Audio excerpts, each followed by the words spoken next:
नमस्कार विद्यार्थी मित्रांनो, welcome to the perspective academy.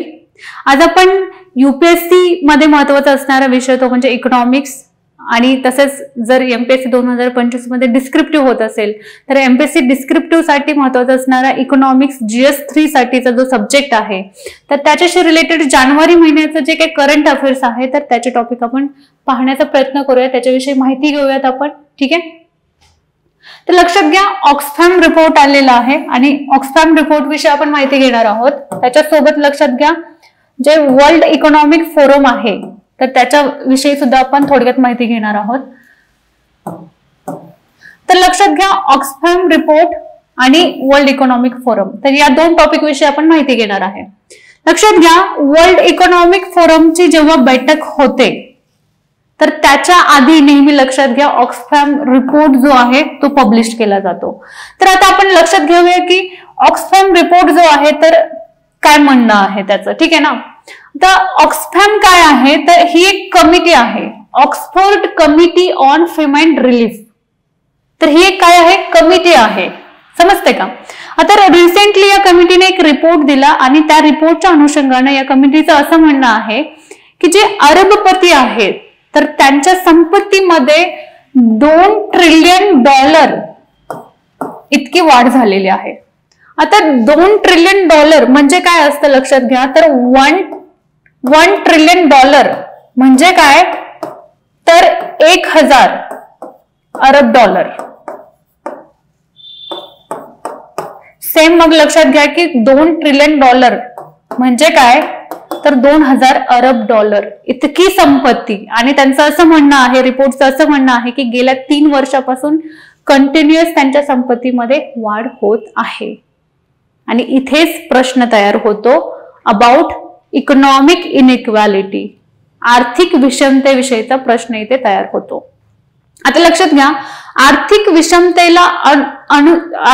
विषमतेला consider करता पूर्ण जगभरामध्ये लक्षात घ्या साऊथ ग्लोब आणि नॉर्थ ग्लोब असं डिव्हिजन होतं। साऊथ ग्लोब म्हणजे काय तर असे देश जे मागासलेले आहेत, म्हणजे जे गरीब आहेत, ज्यांच्याकडे संसाधन उपलब्ध नाहीत, तर ते म्हणजे काय साऊथ ग्लोब मध्ये येतात।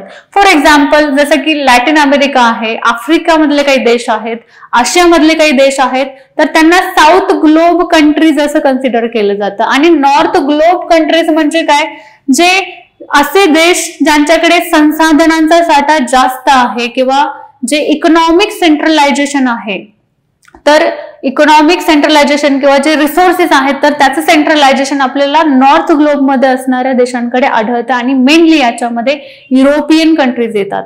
आता याच्या मागे डेफिनेटली एक हिस्ट्री आहे। ऍज वी ऑलरेडी नो की ब्रिटिशर्स जेव्हा भारतामध्ये आलेले किंवा ब्रिटिशर्सनी साम्राज्यवादाची पॉलिसी जेव्हा चालवलेली तेव्हा आपल्याला पाहायला मिळतं की पूर्ण जगभरामध्ये त्यांनी कॉलनीज तयार केल्या, बरोबर।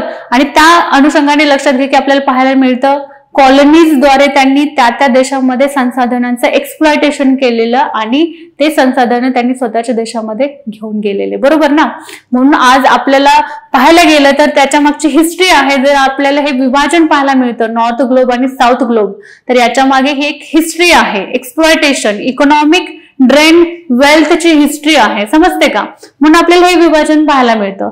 तर रिपोर्ट काय म्हणतो की लक्षात घ्या, दिवसेंदिवस काय होऊ शकतं की ऑलिगार्की वाढू शकते।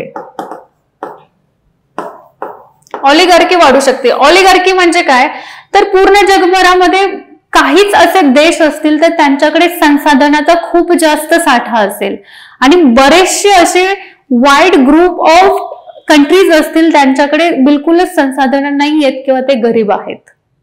तर यामुळे काय होईल, आर्थिक दरी वाढेल, आर्थिक विषमता वाढेल असं या रिपोर्टचं म्हणणं आहे। त्यालाच त्यांनी ऑलिगार्की असं नाव दिलेलं आहे। तसंच त्यांचं असं म्हणणं आहे की जरी आपण म्हणत असेल की साम्राज्यवाद संपला, 20व्या शतकाच्या शेवटी साम्राज्यवाद संपला, तर हे खरं आहे का? नो, साम्राज्यवाद स्टील संपलेला नाही। तर त्यांचं असं म्हणणं आहे की आजही जे धनाढ्य देश आहेत, जे श्रीमंत देश आहेत, ते इंटरनॅशनल इन्स्टिट्यूशनच्या रूपामध्ये, इंटरनॅशनल संघटनांच्या रूपांमध्ये काय करत आहेत, आर्थिक साम्राज्यवाद पसरवत आहेत। तर अशा पद्धतीने हा रिपोर्ट समोर आलेला आहे आणि हा रिपोर्ट स्पेसिफिकली काय करतो की इकॉनॉमिक इनइक्वालिटी वरती किंवा गरिबीवरती फोकस करण्याचं काम करतो. आणि नेमका हा रिपोर्ट लक्षात घ्या, वर्ल्ड इकॉनॉमिक फोरमची बैठक जेव्हा होते तर त्या बैठकीच्या आधी हा रिपोर्ट पब्लिश केला जातो. आता लक्षात घ्या, वर्ल्ड इकॉनॉमिक फोरम करंटमध्ये का आहे मग? जसं की ऑक्सफॅम रिपोर्ट रिसेंटली पब्लिश केला गेला, त्याच्यामुळे करंटमध्ये होता. तर वर्ल्ड इकॉनॉमिक फोरम काय आहे? तर लक्षात घ्या, ही एक काय आहे, इंटरनॅशनल इन्स्टिट्यूशन आहे. इंटरनॅशनल इन्स्टिट्यूशन आहे किंवा त्याला आपण म्हणू शकतो की इंटरनॅशनल काय आहे, ऑर्गनायझेशन आहे जी काय करते, पब्लिक आणि प्रायव्हेट कोऑपरेशनचं काम करते. पब्लिक प्रायव्हेट कोऑपरेशनचं काम करते. आणि ही जी इन्स्टिट्यूशन आहे, ही जी ऑर्गनायझेशन आहे, अगेन इकॉनॉमिक इनइक्वालिटी जी आहे त्याच्यावरती आणि सोसायटीमध्ये जे काही अदर इश्यूज आहेत, लाईक पॉवर्टी असेल, अनएम्प्लॉयमेंट असेल, तर त्या इश्यूज वरती फोकस करण्याचं काम करते. मेनली ही जी इन्स्टिट्यूशन आहे काय करते, तर एंटरप्रेन्योर्सचं जे कल्चर आहे, एंटरप्रेन्योरशिप, तर याला सुद्धा प्रमोट करण्याचं काय करते, काम करते. ठीक आहे. आता जर करंटमध्ये काय होते हे पाहायचं झालं तर लक्षात घ्या की रिसेंटली म्हणजे 20 जानेवारी टू 24 जानेवारी या पिरियडच्या दरम्यान याची अॅन्युअल मीटिंग होस्ट झालेली. कुठे? तर स्वित्झर्लंडच्या दावोस इथे. प्रत्येक वर्षी तिथेच ही मीटिंग भरते, अॅन्युअल मीटिंग होते. लक्षात घ्या. तर आता या ऑर्गनायझेशनची हिस्ट्री पाहायचं झालं तर आपल्याला 1971 कडे जावं लागतं. ठीक आहे. तर एक जर्मन प्रोफेसर होते, क्लॉस श्वॉब म्हणून होते. तर हे जर्मन प्रोफेसर यांची आयडिया होती. तर 1971 मध्ये लक्षात घ्या ही जी ऑर्गनायझेशन आहे हिची निर्मिती करण्यात आली as a European management forum म्हणून. याच्यानंतर लक्षात घ्या 1973 मध्ये याचं नाव पडलं वर्ल्ड इकॉनॉमिक फोरम. याच्या आधी असं काही नाव नव्हतं. याच्या आधी नाव काय होतं, इकॉनॉमिक मॅनेजमेंट फोरम होतं. 1973 मध्ये म्हणजे जेव्हा अरब आणि इस्रायलचं युद्ध सुरू होतं तर तेव्हा याचं वर्ल्ड इकॉनॉमिक फोरम म्हणून नाव पडलं. आणि लक्षात घ्या याला इंटरनॅशनल इन्स्टिट्यूशनचा दर्जा 2015 मध्ये मिळाला. त्याच्या आधी इंटरनॅशनल इन्स्टिट्यूशन किंवा ऑर्गनायझेशनचा दर्जा नव्हता, तो 2015 मध्ये मिळाला. ठीक आहे.